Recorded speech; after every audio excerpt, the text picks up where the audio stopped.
말씀하시되 나를 따라오라 내가 너희를 사람을 낚는 어부가 되게 하리라 하시니 말씀하시되 나를 따라오라 내가 너희를 사람을 낚는 어부가 되게 하리라 하시니 아멘. 할렐루야. 네, 우리 서로 바라보면서 이렇게 인사하겠습니다. 사람 낚는 어부가 됩시다. 네, 우리가 지난주에 예수님의 첫 번째 비전, 바로 음부의 권세가 이기지 못하는 교회, 이 교회를 세우는 메시지를 함께 나눴습니다. 그렇습니다. 교회는 바로 세상에 눌려서 무너지는 공동체가 아닙니다. 바로 어디 위에 세워진 교회라고 했죠?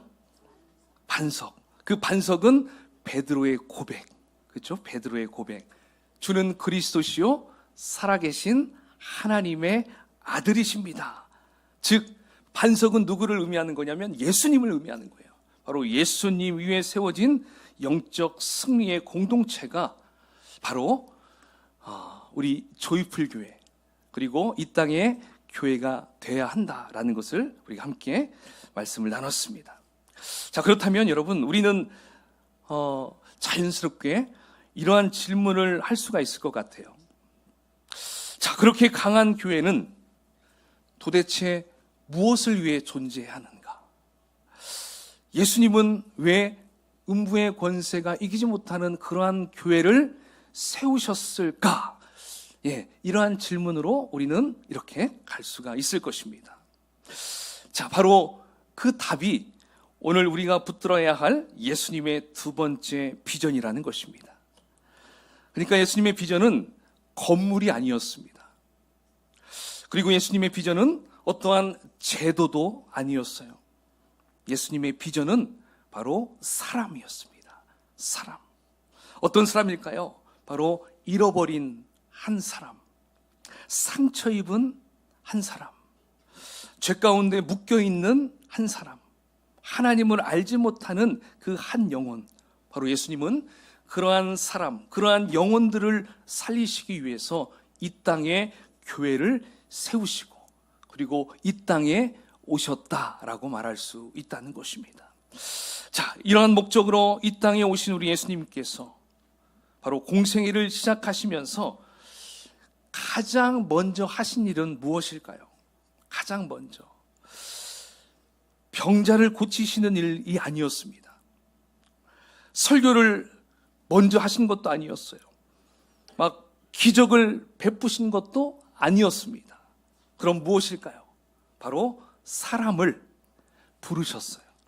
즉 제자를 부르셨다는 것입니다. 자, 그 첫 번째 부르심의 말씀이 오늘 본문에 나오고 있습니다. 나를 따라오라. 내가 너희를 사람을 낚는 어부가 되게 해 주겠다. 할렐루야.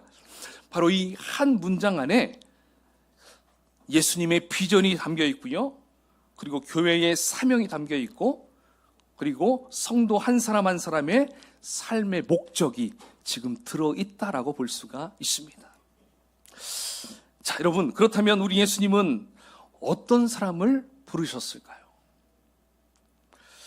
여러분, 지금 예수님께서 사람을 부르시기 위해서 어디로 가셨을까요? 자, 예루살렘 성전에 들어가신 것이 아닙니다. 자, 오늘 본문에 4장 18절에 보면 이렇게 시작해요. 갈릴리 해변에 다니시다가. 그러니까 예수님은 어디에 지금 들어가고 있는 거예요? 갈릴리 해변으로 들어가신 거예요. 자, 그곳에서 예수님은 고기를 잡으러 간 것이 아니라 사람을 부르시기 위해서 그곳에 갔던 것이었습니다. 자, 그러니까 우리 예수님은 학벌 좋고 가문 좋고 인물 좋은 이러한 엘리트 가문의 사람을 부르시기 위해 그곳에 간 게 아니었어요. 그리고 신학을 배운 신학도를 부르기 위해 간 것도 아니었어요. 성경에 능통한 종교 지도자를 부르시러 간 것도 아니었어요. 사회적으로 인정받고 아주 잘 나가는 그러한 인물도 아니었습니다. 자, 그러면 갈릴리 해변에 가서 누구를 부르러 가신 것일까요? 바로 그물을 던지고 고기 잡고 또 먹고 사는 그 문제로 고민하고 힘들게 살아가는 어부들에게 찾아가는 거였어요. 어부들. 자, 그런데 예수님은 그들을 보시고 이제 이렇게 말씀하십니다. 나를 따라오라. 내가 너희를 이제 사람 낚는 어부로 만들어 주겠다. 지금 여러분, 예수님은 야, 너희는 이미 준비된 자들이다. 너희는 능력이 있는 자들이야. 자, 이러한 뜻으로 그들에게 말하는 것이 아니었습니다. 예수님의 말씀은 바로 지금은 너희가 부족하지만, 지금은 너희들이 평범하지만 내가 너희들을 그렇게 만들어 주겠다. 지금 이렇게 말씀하시며 다가가고 있다는 것입니다. 그렇습니다. 사람을 낚는 어부는 태어나는 것이 아닙니다. 그럼 어떻게 만들어질까요? 바로 예수님을 따라가면서 만들어지는 존재가 바로 사람 낚는 어부라고 말할 수 있어요. 그러니까 이 땅에서 사람 낚는 어부가 될 수 없는 사람이 있을까요? 없을까요? 없어요. 누구나 다 사람 낚는 어부가 될 수 있다라고 볼 수 있다는 것이죠. 그렇지만 여러분, 우리는 살아가면서, 우리 이렇게 신앙생활하면서 이런 생각을 다 해봤을 거예요. 아유, 제가 무슨 사람을 어떻게 낚아요? 전 말주변이 없어요. 저는 성격이 너무 내성적이에요. 대문자 아이예요. 이렇게 막 얘기하는 사람도 있어요. 나는 신앙적인 지식이 너무 없어요.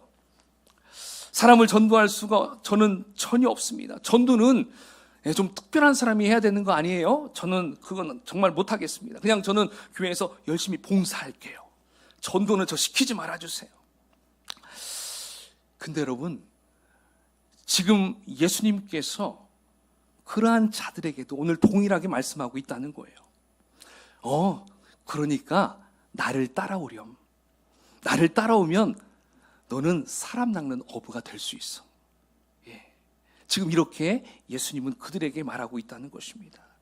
그렇습니다. 전도의 출발은 내가 가지고 있는 어떤 재능과 능력이 아니라는 거예요. 그저 부르심에 순종하면 되는 것입니다. 누구의 부르심? 예수님의 부르심에 순종하면, 그래서 따라가면 어때요? 저절로 내 안에 사람 낚을 수 있는 그러한 부분들이 하나하나 채워질 수 있다는 것을 말씀해 주는 것입니다. 자, 그렇다면 여러분, 두 번째, 사람을 낚는다라는 말의 의미는 무엇일까요? 사람을 낚는다. 우리는 종종 사람을 낚는다라는 이 표현을 좀 순수하게 접근하지 않고요, 좀 잘못 해석해서 좀 전도를 이상하게 왜곡시키는 경우가 있습니다. 그러니까 마치 이 전도라는 것이 무작정 억지로 설득해서 데려오는 것으로 생각할 수 있어요. 또 그럴듯한 논리를 가지고 막 내가 그 사람을 믿게 만들어야 하는 것처럼 보일 수 있어요. 또 무슨 방법을 사용해서라도 교회에 데려오기만 하면 되는 거야 라고 우리가 이렇게 생각할 수 있다는 것입니다. 속여서라도 데리고 와야 돼, 막 이런 식으로 우리가 잘못 생각하고 있다는 것입니다. 여러분, 이러한 생각이 맞을까요? 틀릴까요? 틀린 것이죠. 성경에 말하고 있는 이 낚는다라는 말은 헬라어로 보니까 이렇게 나와 있어요. 할리에우오라고 적혀 있어요. 자, 이것은 본 뜻은 물고기를 잡다, 어업에 종사하다, 이런 뜻입니다. 자, 그런데 이 말을 이제 사람에게 적용하게 되면 단순히 잡는다로 끝나는 것이 아니라 뭐라고 쓰여 있습니까? 화면에 보니까 시작. 그래요. 사람에게 적용되니까요, 죽음에서 건져내고 또 죽음에서 살려낸다라는 뜻입니다. 그러니까 사람을 낚는 어부는 바로 사람을 살리는 어부다, 사람을 건져내는 어부다, 이렇게 우리가 해석할 수 있다는 것입니다. 자, 여러분, 물고기는 반드시 어디에서 살아야 될까요? 물에서 살아야 됩니다. 자, 그런데 그 살고 있는 그 물이 썩어버리면 어떻게 돼요? 죽게 됩니다. 자, 그러면 그 물고기를 살리기 위해서는 어떻게 해야 돼요? 그 썩은 물에서 건져낸 다음에 그대로 놓으면 안 되죠. 맑은 물에 이렇게 옮겨놔야 그 물고기가 살 수 있습니다. 자, 사람도 마찬가지라는 거예요.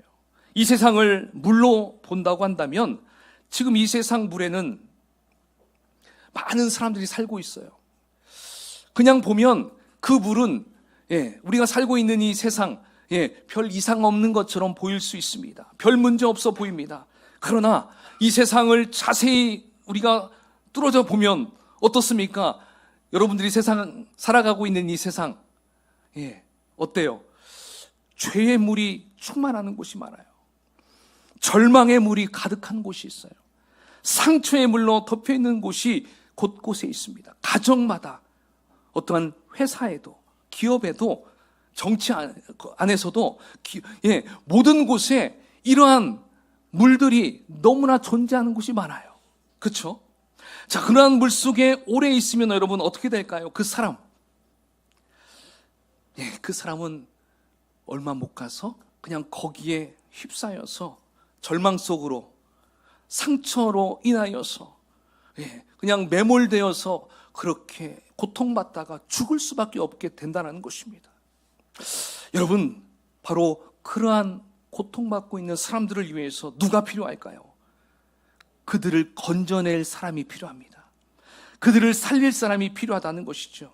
그들을 낚아줄 사람이 필요하다는 것입니다. 그러므로 사람을 낚는 어부라는 것은 교회로 그냥 끌고 오는 사람이 아니라 바로 생명의 물이 있는 자리로 건져내는 사람을 말한다는 것입니다. 자, 그런데 여러분, 우리 예수님은 사람을 부르실 때 단 한 번도 강압적으로 부르지 않았어요. 많은 인물들이 있어요.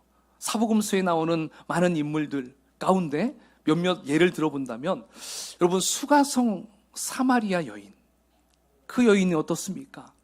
그 여인의 마음에 그 얼마나 고통이 있었고요, 해결되지 않는 그 갈급함이 늘 있었잖아요. 자, 그때 우리 예수님은 그녀의 마음을 호통치지 않았어요. 야, 너 어떻게 그렇게 결혼을 많이 했어? 너 그렇게 남자가 필요했어? 막 이런 식으로 따져 들어가면서 막 호통치지 않았어요. 그의 아픔을 건들지 않았어요. 예수님은 그의 마음을 공감해 줬잖아요.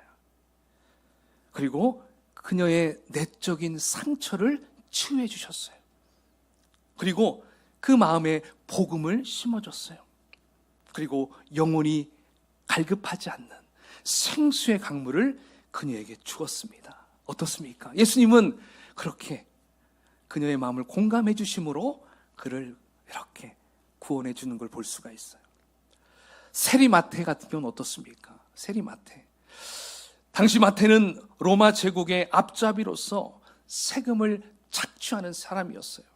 그러다 보니까 동족 유대인들에게는 아주 부정적인 죄인으로 낙인을 찍혔어요. 낙인 찍힌 자였어요. 그리고 회당 출입도 제한받던 사람이 바로 세리마테였습니다. 자, 그러니까 사회적으로, 종교적으로 완전히 배제된 사람이었다는 것이죠. 자, 그런 마테를 우리 예수님은 여러분 어떻게 부르셨습니까? 예수님은 딱 한마디만 하셨어요. 나를 따르라. 나를 따르라. 예수님은 세리마테에게 회개부터 요구하지 않았어요. 야, 마테, 너 빨리 네 죄 회개하고 나 따라와. 너 빨리 지금 하고 있는 일 정리 다 한 다음에 나 따라와. 이렇게 말씀하지 않았어요. 과거를 캐묻지 않았어요. 단지 예수님은 세리마타에게 이것을 부탁했죠. 마태야, 나 오늘 너와 함께 밥 좀 먹고 싶구나. 밥 한번 먹자. 예수님이 이렇게 그 마태에게 식사 교제를 청했던 걸 볼 수가 있습니다. 여러분, 밥 한번 먹는 거 쉬운 일일까요? 어려운 일일까요? 지금도 좀 생각 많이 하고 먹어야 됩니다. 그렇죠? 또 쉽게 누구를 사준다는 것도 선뜻 내세우지 못하죠. 자, 근데 당시에는요, 지금보다 더 식사하는 것이 어떻게 보면 쉽게 할 수 있는 일이 아니었습니다. 단순한 식사가 또 아니었어요. 바로 그 식사의 자리는 무엇을 나누는 시간이냐면 인생을 나눌 수 있는 자리, 즉 굉장히 친밀한 관계가 있는 사람들끼리 식사를 할 수 있어요. 즉 가족과 같은 그러한 사람이다라고 할 때 밥을 먹을 수 있다는 것입니다. 그러니까 이 죄인과 같은 이 마태가 예수님은 당시 랍비와 같은 분이었잖아요. 말씀을 가르치는 선생님 그랬잖아요. 그러니까 그러한 모습을 옆에서 바리새인들이 봤을 때 이건 용납할 수가 없었습니다. 그래서 이런 식으로 예수님께 막 따졌어요. 아니 예수요, 당신 랍비라는 사람이 어찌하여 세리와 같은 이 죄인들과 같은 자들과 함께 밥을 먹을 수 있어? 이렇게 따지고 들었습니다. 자, 그때 예수님의 대답은 어땠을까요? 나는 의인을 부르러 온 것이 아니라 죄인을 부르러 왔느니라. 할렐루야. 바로 그들에게 이렇게 답변을 하였죠. 자, 이렇게 예수님은 세리 마태와 같이 죄 가운데 있는 사람을 먼저 품으시고 관계 안에서 그를 제자로 삼는 것을 볼 수가 있었습니다. 자, 여러분, 이렇게 나약하고 조금 세상으로부터 버림받는 자들, 예수님은 그들을 제자로 삼기도 했고요. 자, 또 다른 사람들 가운데 아주 지위가 높고요, 정치적으로, 종교적으로 아주 지위가 높았던 사람이 있었습니다. 그 사람이 누구일까요? 요한복음 3장에 등장하고 있는 니고데모라는 사람이 있어요. 여러분 들어보셨나요? 니고데모? 이제 들어봤을 거예요. 자, 이 니고데모는요, 마태와는 정반대 인물이었어요. 그는 바리새인이었습니다. 유대인의 지도자였고요. 사내들인 공회원, 지금으로 얘기하면 거의 국회의원 정도의 위치에 있는 사람이었어요. 그리고 종교적으로, 사회적으로 성공한 사람이 바로 니고데모였어요. 그러니까 겉으로 보면 전혀 부를 필요가 없을 정도로 아주 잘 살고 잘 나가는 사람이기 때문에 특별히 그들에게 예수님이 손을 뻗칠 필요가 없는 사람이었습니다. 자, 그런데 성경은 이렇게 나와 있어요. 바로 그 니고데모가 밤중에 아무도 모르게 예수님을 찾아갔다라고 말씀하고 있어요. 여러분, 이 니고데모가 왜 밤중에 찾아갔을까요? 그래도 체면이 있기 때문에, 사람들의 시선 때문에, 또 자신의 위치를 잃어버릴까봐 두려워서 밤에 찾아갔던 것입니다. 그러니까 그는 신앙은 있었지만 어때요? 확신은 없었던 사람이었어요. 자, 그러나 예수님은 그러한 니고데모가 왔을 때 그를 그냥 돌려보내지 않았어요. 책망하지 않았어요. 너는 왜 밤에 찾아와? 나 좀 피곤한데 잠을 좀 자려고 하는데, 이런 식으로 책망도 하지 않았어요. 그리고 그는 전혀 종교 생활은 했지만 그가 몰랐던 게 있었는데 뭐예요? 바로 이 거듭남, 중생, 다시 태어난다라는 말을 전혀 알아듣지 못했어요. 자, 이때도 예수님은 야, 너 그렇게 많이 배워놓고 거듭남도 모르냐? 또 책망하지 않았다는 것이죠. 정죄하지도 않았어요. 오히려 예수님은 그거에 대한 본질을 말씀해 주시고, 그리고 영적인 생명의 문제를 하나하나 가르쳐 주는 걸 볼 수 있어요. 요한복음 3장 보면 몇 구절 안 되게 보이겠지만 한 두세 시간은 함께 예수님과 같이 계속적으로 대화를 나눴을 거예요. 자, 그렇게 했을 때 여러분, 니고데모가 그렇군요, 예수님, 저는 이제 예수님의 제자가 되겠습니다 하고 예수님을 바로 쫓았을까요? 안 쫓았을까요? 쫓지 않았어요. 그냥 고민하면서 그러니까 어떻게 할까요? 하면서 그냥 다시 본업으로 돌아가게 되었습니다. 자, 여러분, 그렇다고 해서 과연 이 니고데모가 변했을까요? 안 변했을까요? 변했다라는 걸 우리는 말씀을 통해 확인할 수 있어요. 나중에 예수님이 법정에 서셨을 때 바로 예수님을 변호했던 자가 바로 이 니고데모였습니다. 그리고 예수님께서 십자가에 달려 돌아가시고 이제 장사 지내야 되는데 이걸 어떻게 할 때 바로 니고데모가 그 장례를 준비를 해줬어요. 그가 가지고 있는 재산을 많이 투자해서 그 무덤도 살 수 있도록 도와준 자가 바로 이 니고데모였다는 것입니다. 자, 이것을 봤을 때 니고데모가 변화가 된 것이라 볼 수가 있다는 것이죠. 즉 예수님께서는 이렇게 니고데모를 부르실 때는 서두르지 않았어요. 그를 존중하시면서 기다려줬다는 걸 볼 수 있어요. 이렇게 예수님은 겉으로 경건한 사람들에게도 지위가 높은 자들에게도 새 생명이 필요함을 조용히 깨우쳐 주셨다라고 볼 수가 있다는 것입니다. 그러니까 우리가 전도를 할 때 어떤 사람들은 복음의 진리의 말씀을 딱 했을 때 바로 돌아서서 예수님을 믿는 분들도 있어요.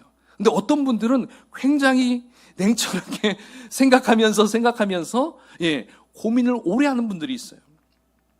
다양합니다. 하지만 그렇게 생각한다고 해서 야, 너 그렇게 하면 안 돼. 왜 그래? 이렇게 할 필요가 없어요. 조금 이따 제가 얘기하겠지만 우리 예수님처럼 기다려주는 게 필요하다라는 걸 볼 수 있다는 것이죠.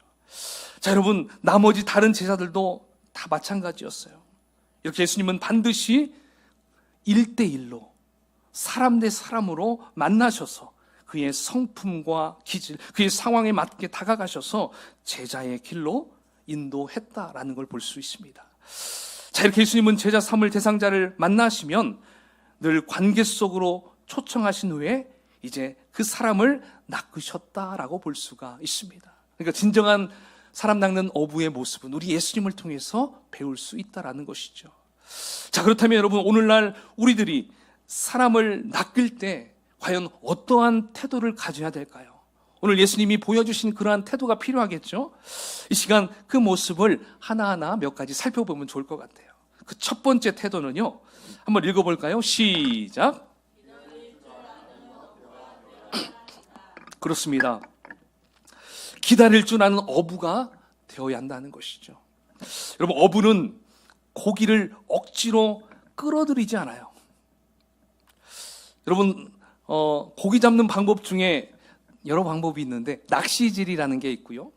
그리고 통발 혹시 들어봤어요? 유리로 된 투명한 이렇게 통으로 됐는데 어떤 경우에는 이제 비닐처럼 된 거, 그걸 물속에 딱 넣으면요, 전혀 그 물고기가 봤을 때, 사람의 눈으로 봤을 때도요, 그게 유리가 있는지 없는지 확인이 잘 안 될 정도로 그냥 물처럼 그대로 흘러갑니다.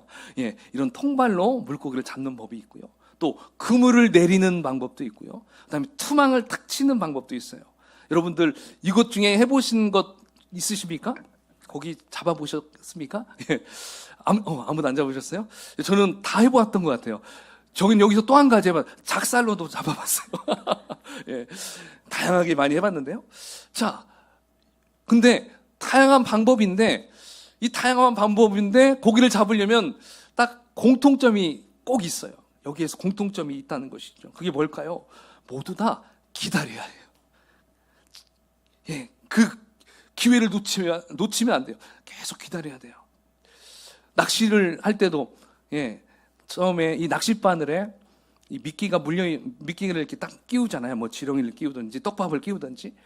자, 근데 물고기가 그걸 딱 보고 처음에 입질만 합니다. 툭툭 건드려 봅니다. 자, 건든다고 해서 바로 올리면 될까요? 안 됩니다. 참아야 됩니다. 인내해야 됩니다. 그러다가 낚시를 탁 물면 그때 찌가 쏙 들어갈 때 바로 올려야 되는 것이죠. 그 다음에 통발도 마찬가지예요. 통발도 거기에 이 고기가 좋아하는, 거기다 된장을 부으면 제일 좋더라고요. 근데 그렇게 해서 놓으면요, 처음에는 얘네들이 잘 접근 안 합니다. 그러다가 한 마리, 두 마리 가다 보면 어느새 1시간 후에 가면요, 그게 꽉 차 있는 걸 볼 수 있어요. 이 그물도 마찬가지죠. 그물도 딱 쳐놓고 하루 이틀 정도 그냥 그대로 기다려야 됩니다. 그렇게 하면은 나중에 가면 거기에 많은 물고기가 들어있는 것을 볼 수가 있다는 것이죠. 전도도 마찬가지인 것 같아요.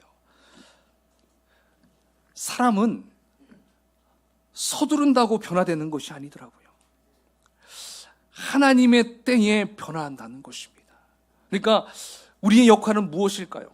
그러니까 우리는 어떤 결과, 어떤 성과를 만들어내기 위해서 접근하면 안 되는 것입니다. 어떤 전도 대상자가 있어요. 우리가 해야 될 것은 복음의 씨를 계속 심어주는 거예요. 그리고 기도의 씨를 계속적으로 뿌리는 거예요. 우리는 계속 뿌리면 돼요. 자라게 하는 것은 누가 해줍니까? 하나님께서 자라게 해주신다고 하거든요. 그러니까 때가 되면 씨앗을 심었을 때 거기에서 싹이 나오듯이 하나님의 때가 되면 우리들이 계속 말씀의 씨앗을, 기도의 씨앗을 계속 심으면 그가 변화가 일어나게 돼요. 그러면서 그들의 입으로 야, 나 너희들 목장 좀 데려가 줘라. 야, 나 너희들 교회 좀 한번 데려가 줘라. 본인 입으로 그렇게 얘기를 합니다. 여기 앉아있는 분들 중에도 그렇게 해서 교회 오시고 목장에 가신 분들도 있을 거예요. 바로 이거예요. 이 방법이 너무 중요하다는 것을 볼 수가 있습니다. 자, 두 번째 또 어떠한 태도가 필요할까요? 한번 읽어볼까요? 시작. 포기하지 않는, 포기하지 않는 어부. 우리가 실제 어부들의 삶을 보면 사실 고기를 잡는 날보다, 고기가 잡히는 날보다 잡히지 않는 날이 더 많습니다. 그래서 밤새 그물을 던져도 그냥 빈 그물을 가지고 돌아오는 경우도 많이 있다고 그래요. 자, 그러니까 일반 사람 같으면 어떻을까요? 그냥 포기하고 싶어지는 순간, 그게 늘 일상이다라고 보면 돼요. 특히 어부들한테는 성과가 전혀 없는 날은 어떻겠습니까? 육체적인 피로도 굉장히 쌓입니다. 그리고 마음의 낙심도 계속 몰려올 수 있을 거예요. 그리고 실패했다라는 좌절감도 그들 마음에 계속 몰려온다는 것이죠. 그렇지만 예수님이 부르신 어부들은 여러분 어떻게 했습니까? 특별히 베드로와 그의 형제 안드레, 요한, 자, 이들은요 밤새도록 물고기가 잡히지 않았는데 그들은 그물 던지는 일을 포기하지 않았다는 걸 볼 수가 있습니다. 실제로 전도할 때도 좀 느낌이 비슷한 것 같아요. 이렇게 계속 말을 했는데 반응이 전혀 없어요. 기도를 했는데 변화가 없어요. 오히려 내가 거절받고 오히려 내가 상처받을 때가 더 많이 있는 걸 볼 수 있어요. 그러면서 우리는 어떤 생각합니까? 아유, 괜한 짓을 한 것 같다. 이런 생각이 들 때도 있어요. 그래서 우리는 주님 앞에 이렇게 말하고 싶어지죠. 주님, 이제 그 사람 이제 전도 이제 그만하고 싶습니다. 정말 저 사람은 안 될 것 같습니다. 괜히 전도했다가 그냥 관계만 더 안 좋아질 것 같습니다. 그냥 이렇게 예수님께 막 호소하고 싶은 그러한 심정이 들을 때도 있을 거예요. 자, 그런데 성경은 그렇게 포기하라고 얘기하지 않아요. 갈라디아서 6장 9절에 보니까 이렇게 말씀하고 있어요. 우리 화면 한번 읽어볼까요? 시작. 우리가 선을 행하되 낙심하지 말지니 포기하지 아니하면 때가 이름에 거두리로다. 할렐루야. 그래요. 사람을 낚는 어부는 열매가 없어도 포기하지 않는 사람입니다. 예수님이 포기하지 않는 사람을 어찌 내가 먼저 포기할 수 있겠습니까? 자, 그런 의미에서 우리 서로 이렇게 인사하면 좋겠습니다. 포기하고 싶어도 포기하지 맙시다. 시작. 포기하고 싶어도 포기하지 맙시다. 아멘. 우리 예수님도 포기하지 않았어요. 우리도 포기하지 않아야 할 줄 믿습니다. 여러분 계속적으로 기도하는 분들 많죠? 예, 부모님도 있고 친구도 있고 자녀들도 있고 포기하지 마십시오. 때가 되면 하나님이 거두어 주신다는 것이죠. 자, 세 번째 어떤 태도가 필요할까요? 시작. 예수님을 의지하는 어부가 되어야 한다. 여러분, 어부들에게 있어서 가장 크게 착각하는 것이 있는데 그것은 자신의 경험을 아주 많이 신뢰한다는 것입니다. 베드로 같은 경우도 예수님을 만나기 이전까지 어떻습니까? 예, 바다의 잔뼈가 굵은 어부였습니다. 그렇기 때문에 이 물고기 잡는 일에 대해서는 그 누구도, 누구의 말도 듣지 않습니다. 왜? 자기가 직접 경험을 수십 년간 했기 때문에 누구 말도 듣지 않습니다. 차라리 자기 말로 설득을 시켜버립니다. 자, 그런데 그날따라 물고기가 한 마리도 잡히지 않는 거예요.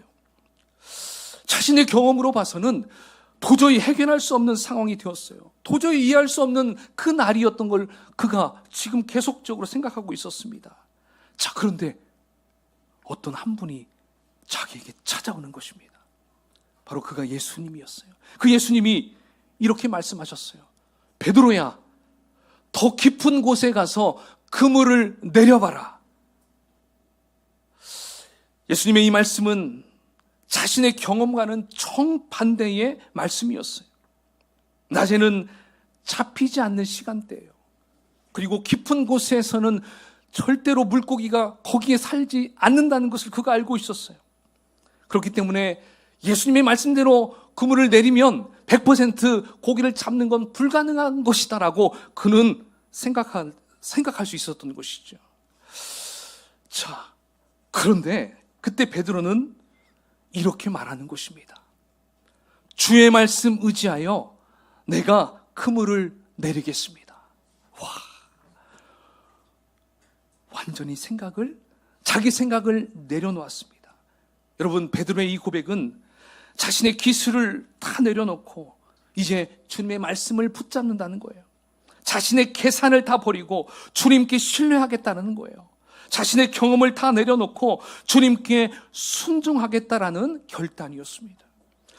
자, 여러분, 베드로의 결단 이후에 어떤 일이 벌어졌습니까? 그물이 찢어질 정도로 큰 물고기를 잡았다라고 말씀합니다. 그렇습니다. 결단한 이후에 성과 내는 것, 결과 내는 것, 이것은 내가 하는 것이 아니라는 거예요. 우리 주님께서 만들어 주시는 거예요. 할렐루야. 여러분, 베드로는 그저 한 게 뭐예요? 예수님의 말씀대로 그냥 따랐을 뿐이에요. 깊은 곳에 그물을 내렸을 뿐이에요. 그랬더니 예수님이 그 다음은 알아서 해줬다는 것이죠. 여러분, 전도도 참 마찬가지인 것 같아요. 우리가 누군가를 전도할 때 나의 기술적인 언변과 설득력으로 다가가서 예수 영접시키고 교회 나오게 해서 그를 확답하게 한 다음에 그를 모든 것을 다 내가 만들어가지고 교회로 데리고 오는 것, 여러분, 이것은 크나큰 욕심이라는 것입니다. 이렇게 욕심을 부리면 오히려 어떨까요? 더 이상 기회가 사라질 수도 있어요. 가장 중요한 건 무엇일까요? 그 전도 대상자가 있다라고 한다면 먼저 가장 선행돼야 될 것은 예수님을 의지함으로 나아가야 되는 것입니다. 내가 어떻게 그를 만들어서 바꾸고 내 계획을 이렇게 해가지고 그를 데리고 올 수 있도록 하는 거 아니에요. 그 방법은 옳지 않습니다. 먼저 예수님을 의지함으로 나아가는 것이죠. 그리고 결과와 성과는 이제 주님께 맡겨야 한다는 것을 오늘 이 세 번째 태도를 통해서 우리는 배워야 한다는 것입니다. 대신 우리는 무엇을 해야 될까요? 그 영혼을 위해서 끝까지 기도해야 됩니다. 그 영혼을 위해서 우리는 기다려야 되고요. 그리고 그 영혼이 이분이 나를 정말 계속 사랑하고 있구나, 나를 사랑한다라는 그 마음이 들 수 있도록 계속 관심을 가져주는 것, 이게 먼저 필요해요. 자, 여러분 어떻습니까?